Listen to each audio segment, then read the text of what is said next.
Welcome friends. কয়েকদিন আগে শিক্ষা দপ্তর থেকে একটি বিজ্ঞপ্তি দিয়ে জানানো হয়েছিল যে নর্মাল সেকশনের টিচারদের নর্মাল সেকশনই রাখতে হবে, আপার প্রাইমারি বা সেকেন্ডারি এইভাবে আলাদা করা যাবে না। তারপর বিভিন্ন সংবাদপত্রে যে খবরটা পরিবেশিত হয়েছিল যে নর্মাল সেকশনের টিচারদের টেট দিতে হবে না, এরপরই আপনারা অনেকেই কমেন্ট করে বিষয়টি জানতে চাইছেন, সেটা নিয়ে আজকের এই ভিডিওতে আলোচনা। দেখুন, সেই বিজ্ঞপ্তিটার সূত্রপাত কোথা থেকে? আজ থেকে 6-7 বছর আগে যখন স্টাফ প্যাটার্ন চালু হয়, তো তখন নর্মাল সেকশনের টিচারদের, বিশেষ করে গ্র্যাজুয়েট টিচারদের আপার প্রাইমারি সেকশনে অবনমনের একটা ঘটনা ঘটেছিল। তো সেটার জন্য বিজিটি অর্থাৎ বৃহত্তর গ্র্যাজুয়েট টিচার্স অ্যাসোসিয়েশন তারা কিন্তু মামলা করে এবং মামলায় জয়যুক্ত হয়। তো তারপর নর্মাল সেকশনের টিচারদের নর্মাল সেকশনই রাখতে হবে এমন বিজ্ঞপ্তিও সেই সময় কিন্তু শিক্ষা দপ্তর থেকে বের করেছিল।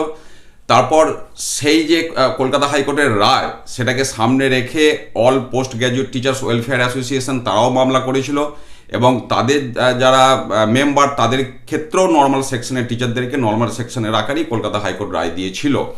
তো সেইটারই প্রতিফলন আমরা দেখতে পাচ্ছি, অর্থাৎ নর্মাল সেকশনের টিচারদেরকে নর্মাল সেকশনে রাখতে হবে, বা সোজা কথায় যার যে সেকশনে অ্যাপয়েন্টমেন্ট তাকে সেই সেকশনেই রাখতে হবে। তো এর সাথে টেটের কিন্তু কোনো সম্পর্ক নেই, তার কারণ ওই বিজ্ঞপ্তিতে টেট দিতে হবে না এমন কোনো কথা লেখা নেই। এটা হলো প্রথম বিষয়। দ্বিতীয়ত, সুপ্রিম কোর্ট 1 সেপ্টেম্বর 2025 যে অর্ডারটা পাস করেছে, সেখানে কিন্তু 1 সেপ্টেম্বর 2025-এর নিরিখে যাদের 5 বছরের বেশি চাকরি আছে এবং টেট নেই তাদেরকে টেট দিতে হবে, এই বিষয়টি বলা ছিল। এবার এনসিটির যে রুলস, তাতে টেট দিতে হয় কাদের? যারা প্রথম শ্রেণী থেকে অষ্টম শ্রেণী পর্যন্ত পাঠদান করেন। সেক্ষেত্রে প্রাইমারি টিচার্সরা প্রত্যেকেই পড়ে যাচ্ছে, টেট দিতে হবে। টেট দিতে হবে মানে ওই 5 বছরের বেশি চাকরি, এই বিষয়টা। পাশাপাশি যদি কেন্দ্র কোনো অর্ডিন্যান্স জারি না করে বা যদি এই রায়ের কোনো পরিবর্তন না হয়, তার পরিপ্রেক্ষিতে টেট দিতে হবে, আমি এই কথাটা কিন্তু বলতে চাইছি। দিতে হবে মানে দিতেই হবে সেটা কিন্তু নয়, অনেক কিছু কন্ডিশন এখানে আছে। এবার বাকি রইল আপনার আপার প্রাইমারি সেকশনটা, মানে 8 পর্যন্ত। এবার এখন দেখুন, নর্মাল সেকশনে যাদের রিক্রুটমেন্ট, তো তারা তো 8 পর্যন্ত ক্লাস নেয় এমনটা নয়, বাস্তব। কারণ সুপ্রিম কোর্টের অর্ডারে normal section, upper primary section, HS section এরকম কিন্তু কোনো উল্লেখ নেই বা থাকার কথাও নয়। এবং ভারতবর্ষের বিভিন্ন রাজ্যে এই যে শিক্ষকদের ক্যাটাগরি ওয়াইজ ভাগ, এগুলোও কিন্তু বিভিন্ন রকম, সব জায়গায় কিন্তু একরকম নয়, নামগুলোও আলাদা। আমাদের যেটা নর্মাল সেকশন, অন্য জায়গায় আলাদা নাম থাকতে পারে, এরকম বিষয়টা।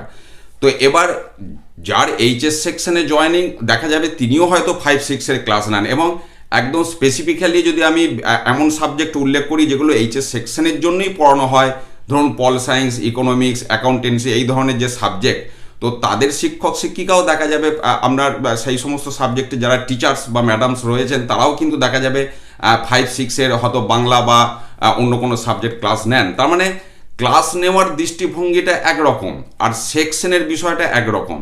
এখন যদি আমাদের রাজ্যের শিক্ষা দপ্তর থেকে এমন কোনো বিজ্ঞপ্তি বের করে, যেটার জন্য বিভিন্ন শিক্ষক সংগঠনকে প্রয়োজন হলে চিঠিচাপাটিও করতে হবে, যে নর্মাল সেকশনের টিচার্সদের টেট দিতে হবে না বা সেকেন্ডারি সেকশনের টিচার্সদের টেট দিতে হবে না, এমন যদি তারা বিজ্ঞপ্তি বের করে, সেক্ষেত্রে বিষয়টি আলাদা। আদারওয়াইজ কিন্তু নর্মাল সেকশনের টিচার্সদের টেট দিতে হবে না, ওই বিজ্ঞপ্তি থেকে এটা কিন্তু প্রতিফলিত হয় না। কাজেই এটা ভেবে নিশ্চিন্তে থাকার কিন্তু কোনো কারণ নেই।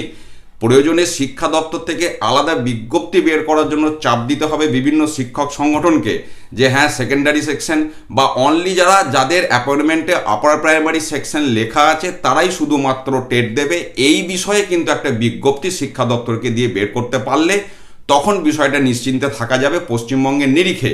আমি আবার বলছি, শুধুমাত্র আপার প্রাইমারি সেকশনে যাদের জয়নিং, মানে অ্যাপয়েন্টমেন্ট লেটারে উল্লেখ আছে এসএসসি 2016 পর আপার প্রাইমারি সেকশন পরিষ্কার লেখা আছে, তাদের জন্য টেটটা এলিজেবল। শুধু এইটুকু লিখে কিন্তু বিজ্ঞপ্তি বের হলে তাহলে বাকিরা কিন্তু নিশ্চিন্তে থাকতে পারবে, সেটা নর্মাল সেকশন বলুন বা এইচএস সেকশন বলুন বা যাই বলুন না কেন।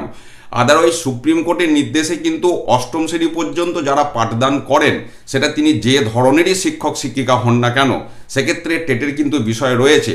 এবার এই বিষয়টা যেহেতু সেকশনের বিভিন্ন ব্যাপারটা আমাদের রাজ্যের পার্টিকুলারলি বিষয়, এই বিষয়ে রাজ্যের শিক্ষা দপ্তরে কি স্পষ্ট করতে হবে। তার কারণ কেন্দ্র থেকে কিন্তু একবার জানতে যাওয়া হয়েছিল সমস্ত রাজ্যগুলিকে, আমরা সেটা দেখেছি যে তাদের রাজ্যের কি কন্ডিশন, কি ব্যাপার এবং আইনি পরামর্শ এই সমস্ত জানানোর জন্য।